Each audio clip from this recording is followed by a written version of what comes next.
Pe web sabiso peso ki edingwe a kotilola to kotili felo. Ok, nenga kendaka na kimbangiste kubongo la motema kuma. Ndenga kendaki na kimbangiste wana asalaki mama na erreur moko ya makasi asalaki parce que falaki ye azala mutoyo azobanga nzambe. Aza eloko asalaki ezalaki lokola nani ngando akimi mbule libanda ake komibwaka na ebale. Na ebale. À part edingwe nani oyo monaki e aibike mene ya ye azana paradis. Mene azana paradis. OK. Ah bato ki question mene ya. Ya bongola mutema. Abongola mutema. Abanda mi benga petit frère à Jésus. Abongola mutema na suka. Ah. Ayebani. Balakisanga ba sœur Marie Misambo enfer. Enfer. Baza ebele. Baza ebele.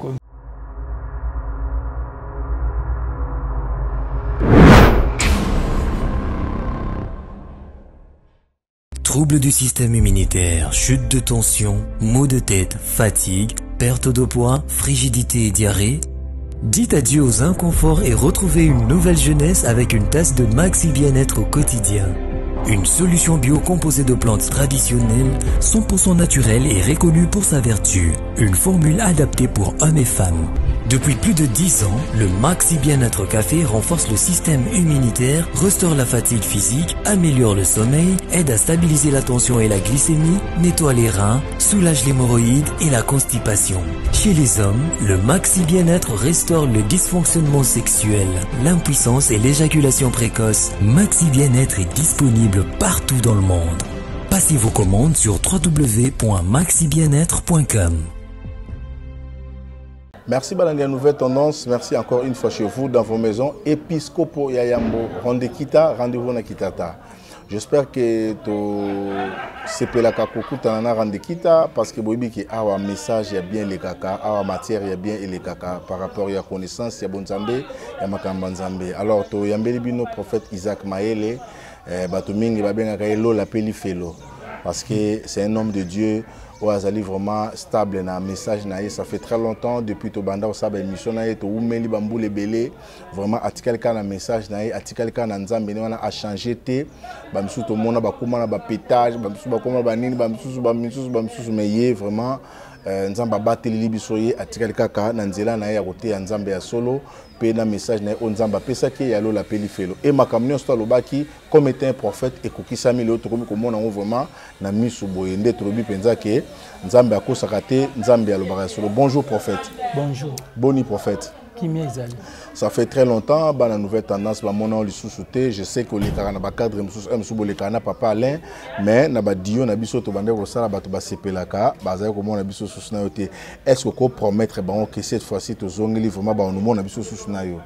Vraiment tozana esengo mingi nzamba pambola bino. Donc to zongeli déjà ndenge to zongi bo penza to zongeli be mission na biso. Bolanda ka biso toza wana tout le temps. En tout cas, ceux qui ont un voyage, ils ont voyage à Kawana. Sinon, ceux qui peuvent voyager, ils signalent. Merci beaucoup. Par rapport à la mise en jour, parce que Belé, Kola, Mukamwana, Zaki, na 2 ans, 3 ans, 5 ans, un message, comprendre bien. Prophète Isaac, le système de make-up, le basi et église. Va changer habillement église. Dans le bel qui on a déploré qui même cité Bethel, dans le bel qui apôtre Mbi et Moula Yatang Wazala qui tout le monde qui cité Bethel, Bazala ta kitambala, lelo, ba culture à Bonzambi dans son église qui n'ont et perdre en haut parce que ba pantalon côté, ba mini jeep, tout comme on a même là ba TikTok, au monde a pasteur zo sambela, moi si mon quoi comme ko simba là ba partie intime na e, tout le monde vraiment bo sotopena na kata lingomba. Est-ce que habillement ya bana nzambe biloko ni zali interdit pour tout le monde ko tsaba make-up misusu kuta miso atiete mais na téléphone kaka même nande bazo tsona téléphone wana eza mabe ou comment? Oui, en tout cas biloko nyonso eza ba make-up wana eza biloko moko ya Sodome na Gomorrhe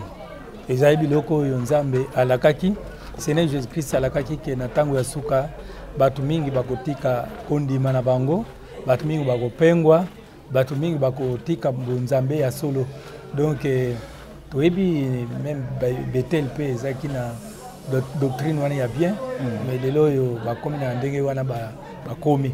mais Bible ezolo bake esengo na oyo akoyika mpiko te na suka mawana oyo ya kokata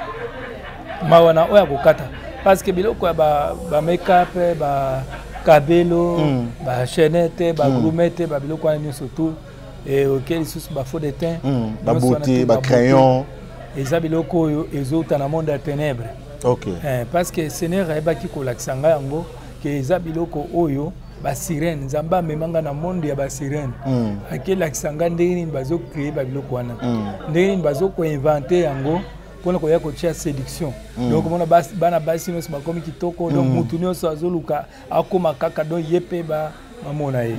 mais sikoyo bible elobi nini bible elobi ke bokoki kolata bilamba ya baétranger te tant bible elobi bolata bilamba ya baétranger te bato mingi bakanisaka ke baétranger wana eza baétranger ya bapays ya mokili te baétranger ya bapays ya mokili te eza étranger ya monde ya ténèbre mpo biloko wana euti na monde ya ténèbre monde eza koexiste monde ya basirène monde ya badiva monde ya badémon bao babengi batriton eza bamonde oyo bango bazorénie kuna bazotravaille okomona meme na mode bamode ebele nzambe ayebisaki ngai tant na banza topartage na 2020 ekozala na bamode mosusu ekobima basi bakobanda kotambola ni ouais, très bien. Tomona yango basi bakobanda kotambola ni omona kaka azotambola kaka ndenge wana donc soni ekosila nani asilisi soni wana satan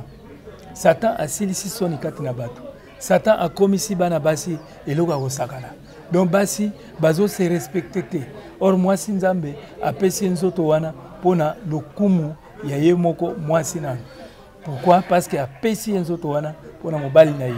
mais lelo oyo ekomi mpona bato nyonso eza lokola bakwanga ntango bazoteka baéchantillon ezali véritable mpe ezali jamais omona batandi baéchantillon wana epuis na bavéritable véritable esalaka nini esalaka ezalaka liboso véritable eza na nsima véritable ezalaka ndeni oyo ya bien kwanga ya bien bakangaka yango omona yango eza bien na mbale meme bilamba ndenge tosombaka omona échantillon ezalaka liboso mais ya véritable ezalaka mbale na chasse donc oyo eza mbale eza oyo mwasi oyo azolata malamu lelo tozona bazwa basanza ndenge balobaka sanza ya de 3e mois au mois de journée ya femme ezalaki somo na suka na ngwa mais Seigneur ayebisaka ke ezali bafete ya monde ya ténèbre donc ezali lokola basi donc fete wana nzambe alobaka eza fete ya nini ya idolâtrie et puis ezali ya hypocrisie parce que mwasi po alata bien ou bien alata liputa akolata ngo kaka fois azele le 30 ou bien azele le 8 mars jamais mais okotala mpe le 8 wana eza basi ebele bazosalaka ndumba bazokota na babar bazokota na bahotel bamosusu mpe baza bachrétien mais omonaka bazosala bafornication parce que fornication wana euti banda na nani soki otali na Genèse chapitre 6 verset 1 tina 3 okomona ke bange lesi bayaka ntango baye bavivaki na bana basi bakomaki kosalaka ndumba babota bagéant wana elakisi nini bagéant eza sikoyo baesprit mosusu donc eza baesprit étranger baétranger basangani na bana ya bato kuna na bible ekuti baséparé babike bana ya bato basi ya bana na bato mpe bakei kosangana na bana ya nzambe bana ya nzambe wana ezalaki baange wana bazalaki na bonzambe mais bakomaki baange desi bakomi badémon ntango bakomi badémon nde bayebaki kolakisa biloko ebele bapratike ya ndenge na ndenge nde nzambe apesi biso boye mpo apesi biso bamosusu baza mwindu bamosusu baza teint clair bamosusu baza noir bamosusu baza chocolat pembe tout nzambe moto asali lelo tokomona meme ndenge tovandi awa toza na bacouleur ebele etelemeli biso tozomona bagrise yango oyo grise yango wana okomona pembe yango oyo nyonso wana ezali badécoration nzambe adécora donc modèle nyonso oza ozala mwindu ozala pembe ozala chocolat nzambe alingi yo nzambe asala yo bien sepela na ndenge nzambe asala yo ndenge wana mais Seigneur ayebisaka ke tala bato ebele lelo bakabelo bameshe ntango bato bazozwa yango bazozwa bamarke ya diable parce que marke wana nalolo eza te marke wana epai ya nzambe mpe eza te mais nzambe azoloba ke bato mingi bakobosana nzambe na ntango ya suka bilembo ebele kozala oui tanto banda le makambo bato banda finga biso oui bato bazo chola biso donc on a ba commentaire kaka ya mabe ya ko chola mais lelo oyo sko Nzambe lakisi makambo biso to bandaki ba témoignage tanto lo ba lola ezali fait les bato bazolo ba ezala kate bino bomona wapi muto akende na lola bakenda ka ndenge nini mais lelo to mona ba frère rebelle bazu ba visitation mais biso to bandaki yango eza komi kumisa te to bandaki yango tanto lo bakeno Nzambe lakisi oyo azana li felo pasteur tel na li felo na tant na lo baka passer monsieur ya bandal na fait oui et par là na tout la question lelo to moni ba bato ebele bakufi bato pe lelo bazomi tuna est-ce que edingwe na MT so opesa nga liste ya bato parce que une fois oloba nanga ke Emenea au mona ke on en enfer je ne sais pas entre Emenea ou Marie Missam est-ce que opesa biso liste ya bato nzamba sala action déjà ba en enfer pe opesa biso peso ki edingwe à kotilo là to kotili felo parce que bato ebele ba mona message non d'être ba aventure ba mona on d'être ba blague ba nani oyo ba koti enfer ba nani oyo nzamba taliso ba yebanaki na banza na monaki frère Alem Loto na paradis Alem Loto OK gloire à Dieu frère Alem Loto na monaka na paradis tana monaka nzamba ibisakanga ike iya azalaki mosali moko atambolaki na sainteté atambolaki na kobanga nzambe ti na suka donc alingani pe ya biloko mokili ote azali vraiment simple donc pour moni azali pe na mbongo te donc basala nzambe ya solo mingi bazali kandu soko tali même ba papa edi na bala ye pe na mona ye na paradis OK papa Jacques Vernon OK na mona ye pe na paradis ça c'est bien alors Nzambe alakisanga bango ayebisanga ke omoni lo les âmes nene ezana ba o alakisanga ba msupe na monate mais Nzambe azana ndenge na ye alakisaki nga pona nini bona ko lakisaki bana Nzambe fo ba bango ke ata bato msusu bazo banga Nzambe te ezali pe na ba msusu ba banga Nzambe poko banga Nzambe ba mikumisaka nango te ezana ba o bazo banga Nzambe ayebiki azo banga Nzambe na ye masumu ezanga te parce tozana mukili tant que tozana mukili masumu ezalaka ba erreur pe ezalaka ezana mutu takola bakeno aza musantu a 100% azate biso nyonso masumu yaka mais Nzambe asala nini atiela biso nzela ya repentance ya ko se repentir ya ko ndimela ye po ete biso tobika soki bande kwana bakoti lola pani bazali na discipline basala ya Nzambe wana ba ene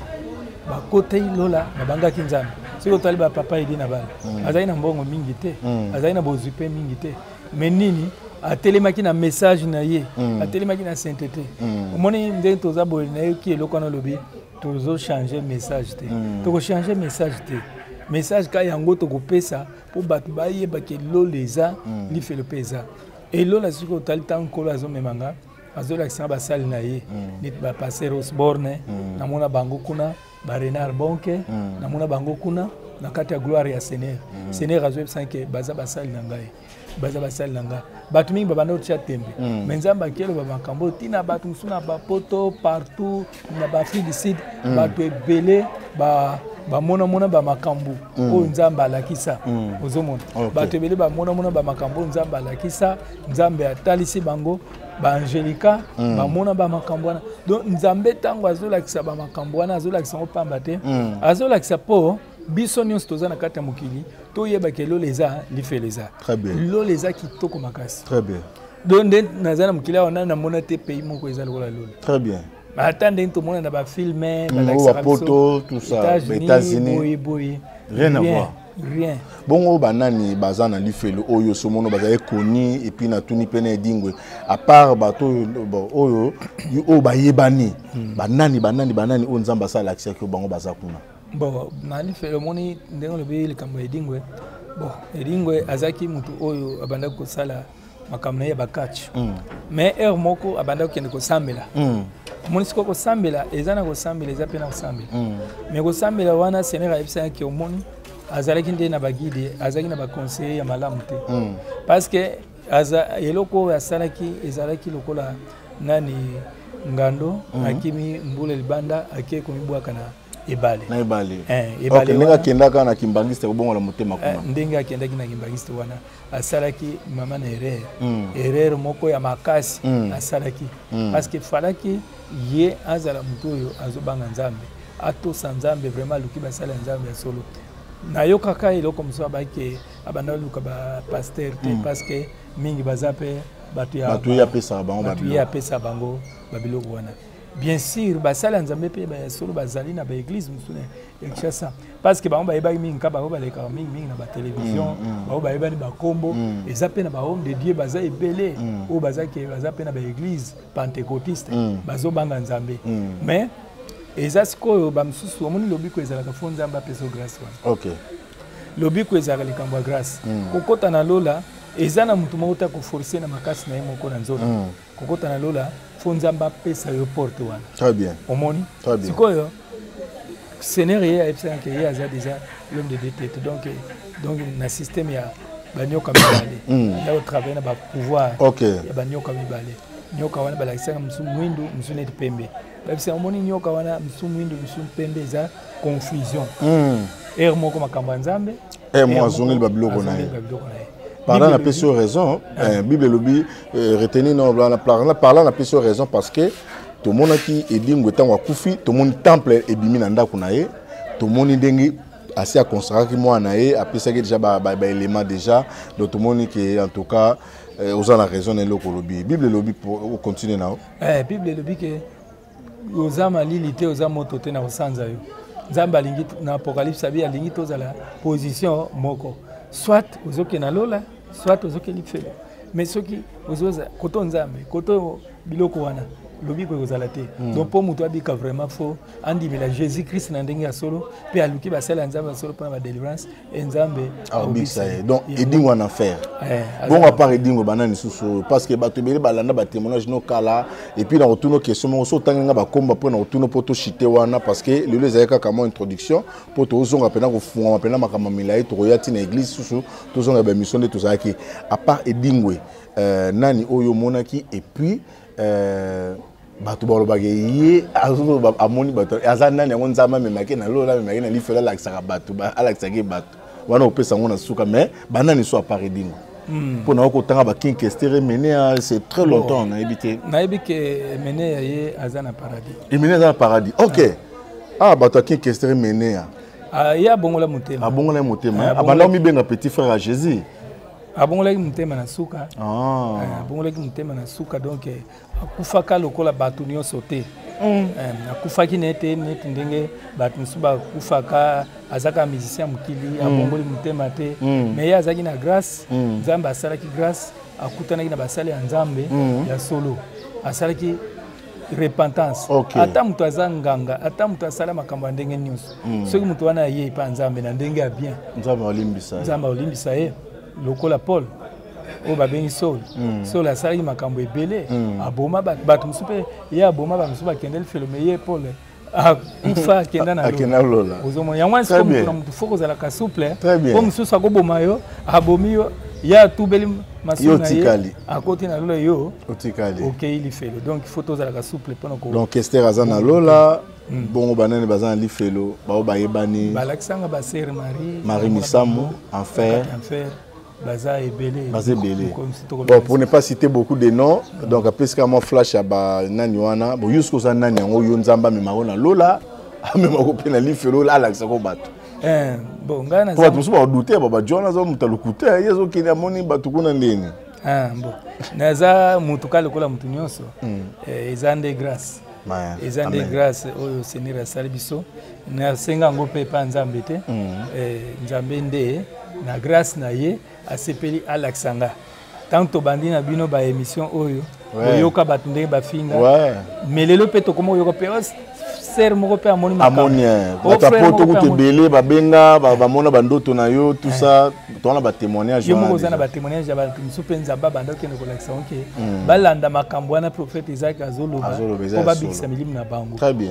batémoignage ezali ba preuve ezali ya makambo nzambe asala comme tozana mokili même kolo yes bandima était tout à fait mutu pe okozala teke bato nyonso kaka fo bandima yo ekozana ba msuba kolinga yo ezana ba msupe ba kolinga yo te. Merci prophète, merci Lilubani asu kozana ngo en un mot potosi sa émission na biso to okuta to laki bango to okuta na église comme ça to fonga mapena to so émission na biso ba 1 heure dito to lo barawana peno laksa pena bato ba makambo nyonso lo la lifelo. Merci mingi pona ba nyonso bozolanda biso kolo apambola bino en tout cas tozali na tango ya suka tozo préparer bana na nzambe na temps ya Noé peza kaboye Noé tango azolo bato babongola motema bazo boya azobiki mvula ekobeta bato bazo ndima te mais tango ebetaka ebele bakufa bandima te tant Seigneur Jésus-Christ azaki na mokili azote ya bato bazo tchola ye bazo boya pe Seigneur Jésus-Christ so kutu ye Seigneur Jésus-Christ baboye bongo biso otokoloba nini no yango wana bana nzambe tolobi tozali ministère Cité Nouvelle Jérusalem toza wana na triangle campus numéro na biso ezali plus 243 89 98 063 23 na bandeli plus 243 89 98 063 23 so botali on écran bomona bakotiela biso yango nzambe apambola bino soki bolingi bosunga pe misala ya nzambe toloba ngo tout le temps bosunga bolanda bato bakritikaka te kolanda na yo bato te bazalaka wana tous les jours kochola ya bango place na bango eza na moto yo yebi ke nyonso osalaka mpona lokumu ya Seigneur Jésus-Christ osala ba évangélisation toza na temps ba évangélisation olingi soutenir mosala ya évangélisation mosala ya bakaro totia na église akolo akopambola yo aza nzambe tikete ekolo amimonisa. Merci tokutana bino prochainement avec le prophète Isaac Maele nzambe apambola bino. Merci Banakin, Bana monde entier. Maxi bien-être. Sougala café, logo na mêlé logo mais logo est amabé. Il y a bien pour na panne technique mais ko sale la on ndenga mabete sale la ngo pour na mama. Ba célibataire to lingi bino ate. So maka boma mukolo bala. Pourtant zo ba produire ngo soute. Maxi bien-être yango yo. Lukango benga ndekonanga alendele ye mutu ayebi esika ko fournir yo autant que tu veux $35